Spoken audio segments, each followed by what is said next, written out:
this has been a good month for the Dark Worlds on my channel. We have released 8 full videos about the Dark World structure deck, how to play it, how to combine 3 of them, what cards to add to the deck outside of the structure deck, its combos, and all around just showing off how good the Dark World deck is. And into the final video of our Dark World structure deck series, I'm going to do a short meta analysis telling you how good the Dark World deck is against the current meta, where it's likely to go, how good is it going to be, what's its weaknesses, what's its strengths, all that sort of stuff in today's video. So let's start this right off by saying that Dark Worlds, not just the structure deck, but actual Dark World, competitive Dark World decks are about a tier 3 deck. It has gone into the top 8 in several events this year, even winning quite a few of them, but overall it just can't really compete with the top decks such as like your Telements and stuff. The tier 1 decks just are a little bit too good for your Dark World decks, and the main reason for that is that the Dark World deck has a major consistency problem.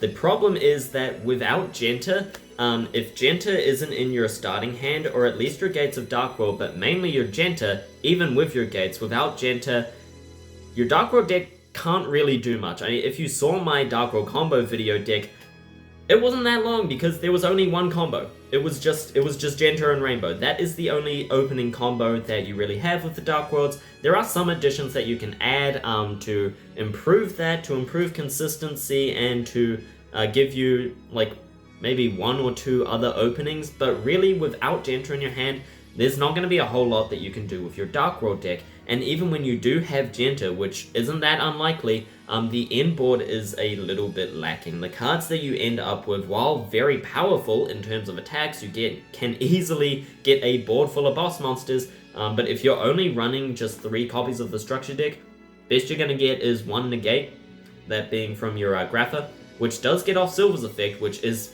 completely stupid, but 1 negate, powerful boss monsters. There's not a whole lot you can do with that. Even with the additions to your extra deck, there's still not a lot of powerful additions that can be added to really just disrupt your opponent's plays and negate stuff. The Silver combo is still the best, and of course Neko Mane King is fantastic combo all around, but nobody runs it. I don't know why. It's brilliant. But without that, your Dark World end board is sort of lacking. But even if you manage to pull off the win in game 1, are you really going to win in game 2? The problem with the Dark Worlds, the biggest problem in tournaments anyway, is that it is very easily beaten by the side deck. Cards like Abyss Dweller, Dimension Shifter, Dimensional Fissure, Macrocosmos, these cards, which a lot of people include in the side deck, especially Dimension Shifter, and Abyss Dweller is very often included in the main deck, especially when we're running Telements as tier 1 as well. Dark Worlds just can't compete. They can't get over these cards because Dark World effects all activate from the graveyard. So once the graveyard is shut down, there is nothing that you can do about it. There's not a whole lot that you can do at all. Like, with your Dark World deck, there will be nothing that you can do if your opponent drops a Dimension Shifter. There's just nothing you can do. Unless you negate that, there is nothing that you can do to save your Dark World deck from Dimension Shifter. So that, of course, brings out a big problem in Game 2 onwards, and that as soon as your opponent puts in those cards, if they get them, you're kind of screwed. There's really not much you can do, and already you need the Genta, and Genta won't go off without Dimension Shifter, so that's just no good.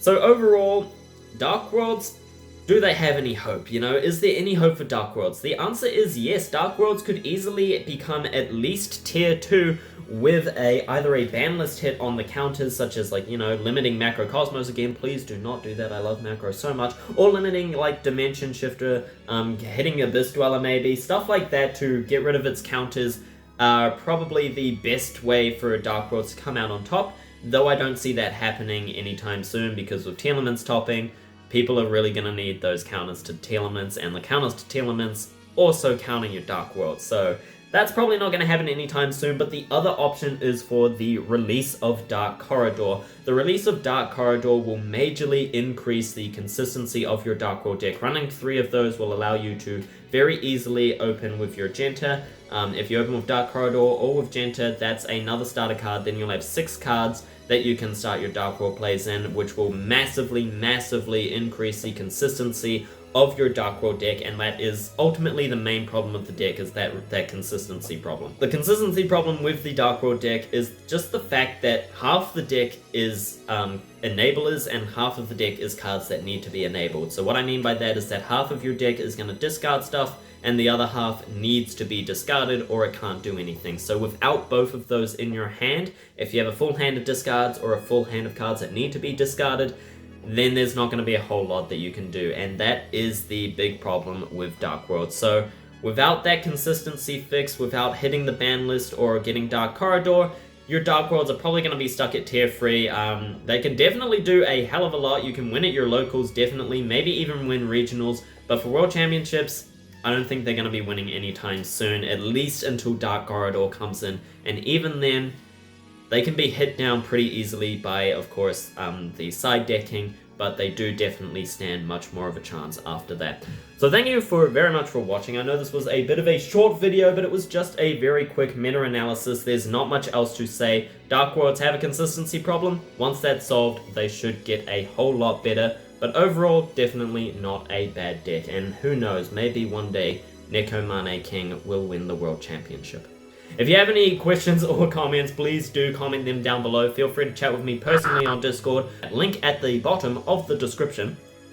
Be sure to check out my other videos on the Dark World structure deck. If you run Dark Worlds, then those videos may definitely be helpful for you, especially if you have just bought the structure deck. I have videos on how to play.